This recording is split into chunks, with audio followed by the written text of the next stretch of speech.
Hello, this is Substitute 541 again. I'm gonna show you mostly about keyboard shortcuts. Here. This here is my photorealistic microphone, and I'm gonna show you some Photoshop. And I'm gonna show you some Photoshop shortcuts that you mostly need. Some of the shortcuts are already covered in the first video. Alright. Okay, let's navigate. Press the tab key to hide all palettes so you get a clean view. Press it again to toggle. Press it again to toggle it. Press Shift Tab to hide all palettes except the toolbox. Press it again. Press the Tab or Shift Tab again, and it brings up all palettes. You need essential tools the most essential tools you need is the Move tool and the Marquee tool. To use the Move tool, press V. To use the Marquee tool, press M. If you want to use the elliptical marquee tool,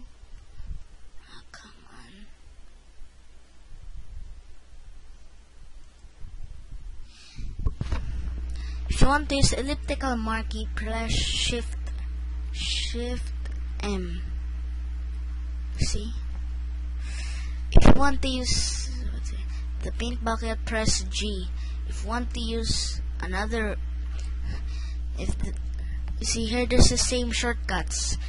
If you want to use another tool with still the same shortcut, press Shift. For example, let's try the ellipse tool, which is U. Press Shift U to switch from other tools who are the same shortcut. See? Polygonal, line, custom, rectangle, rounded, and back to elliptical.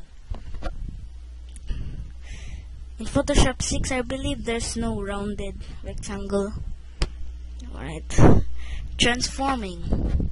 First, you press Ctrl T. Let's do this on another file. Alright.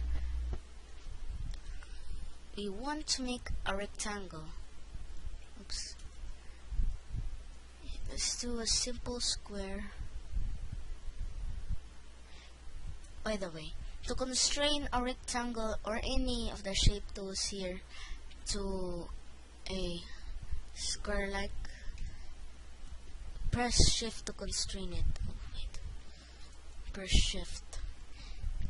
To draw from the center of the point when you started, press Alt. Shift.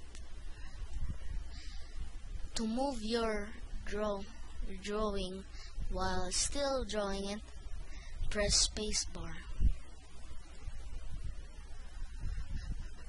You see, I'm holding all three buttons there. Now we'll talk about the transform tool. Okay. Well, filter. Press.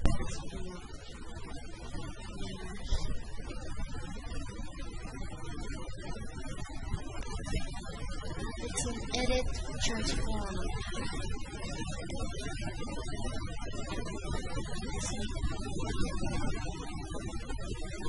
Transform. But here's another way. To press, make sure that you don't transform, just press Ctrl. First, let's go back again. Press Ctrl T. I'm still selecting it. Turns your tool into a transform tool. Even there's no transform tool here. Just right click, or in a Mac with a tool with a one mouse button, Control click, Command something. here you can have some properties you can use with the transform. You can use perspective, you drag it. See.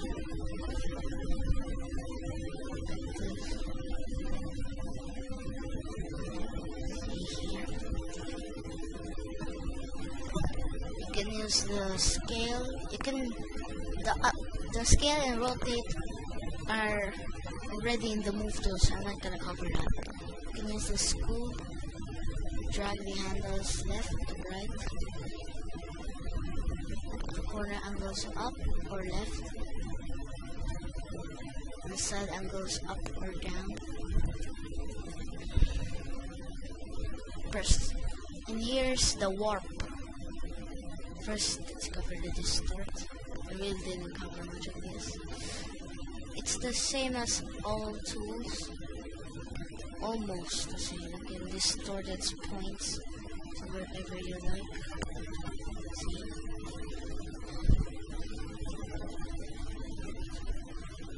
And you can warp.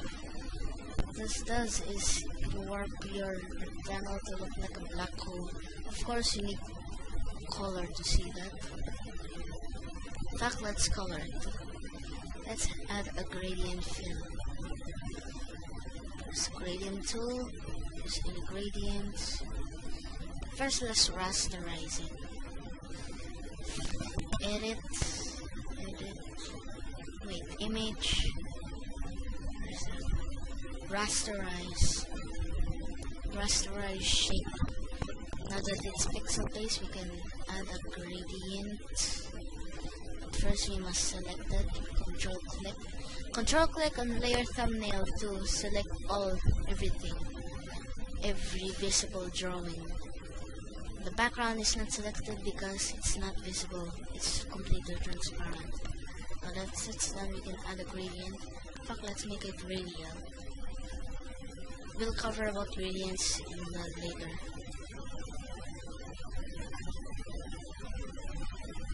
In the later parts of tips and tricks. Then we go and let's see. Control T and warp. See here it transforms to an eyeball. Let's do this.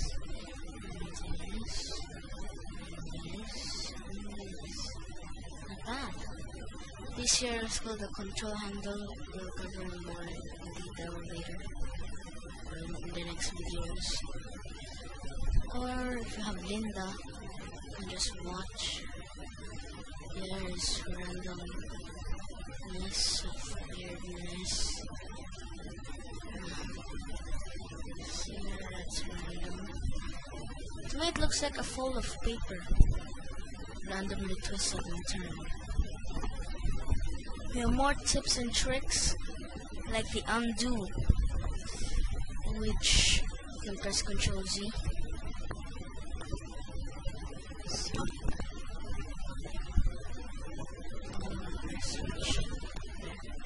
You can use the history, but I prefer Ctrl Z if you want to be quick. What in default, the Ctrl C is for undo state change, or the undo. I changed the keyboard shortcuts. See if edit it, Photoshop defaults.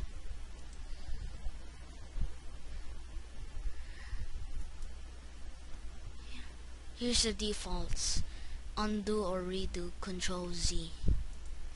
Step forward, Shift Ctrl Z. Step backward, Alt Ctrl Z.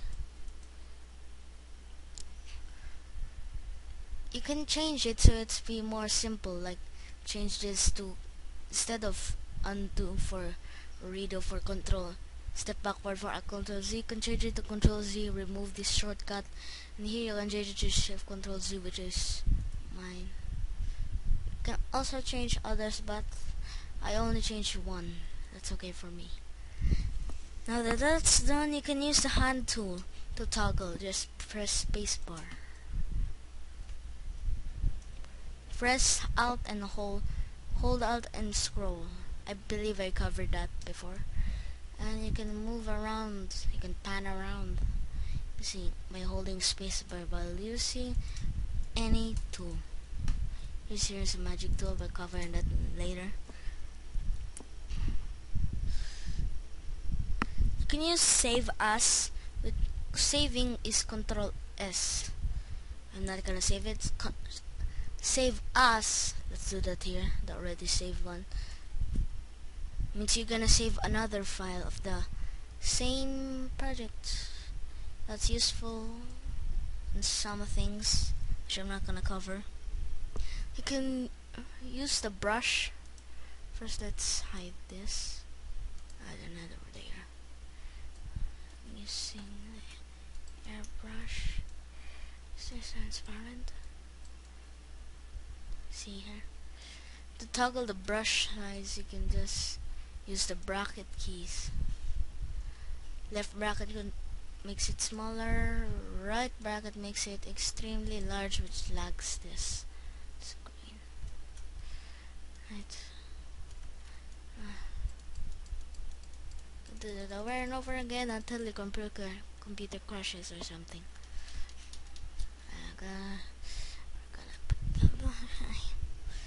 You can toggle a mask on and off by shift clicking on the mask.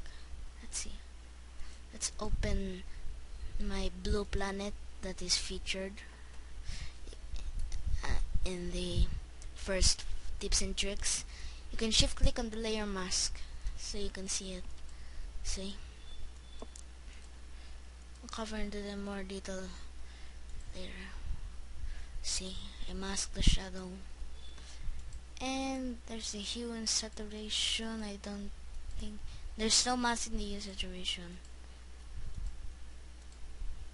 If you want to view wait, let's see.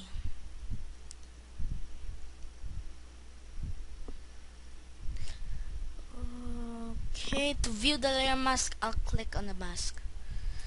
So you can see there's some random stuff.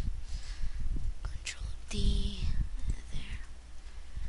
You can see there's some random lines all over the place. I don't know what was that for. I just brushed it all. And you can view the hue saturation mask, which is all white, nothing. Here's the shadow mask. I don't know what about this brush, so I'll cover that later. To switch to default background colors, press. In fact, let's just change another color. To switch to the default, press D. D. To exchange the foreground background, press X for exchange. And let's talk about selecting. First, let's make a selection. Let's shift it. Right. If you want to make a selection, just normally I'll make a perfect circle selection. But I want a little bite off. I maybe add something here, kinda like a wart. Press shift. Cursor changes, and when you add another selection, so but you can constrain it, it adds to it. If you press Alt, let's say here, you can remove it. It's the same as here. See the intersection. You can experiment with these, and that's all. Alright guys, I'll see you guys later.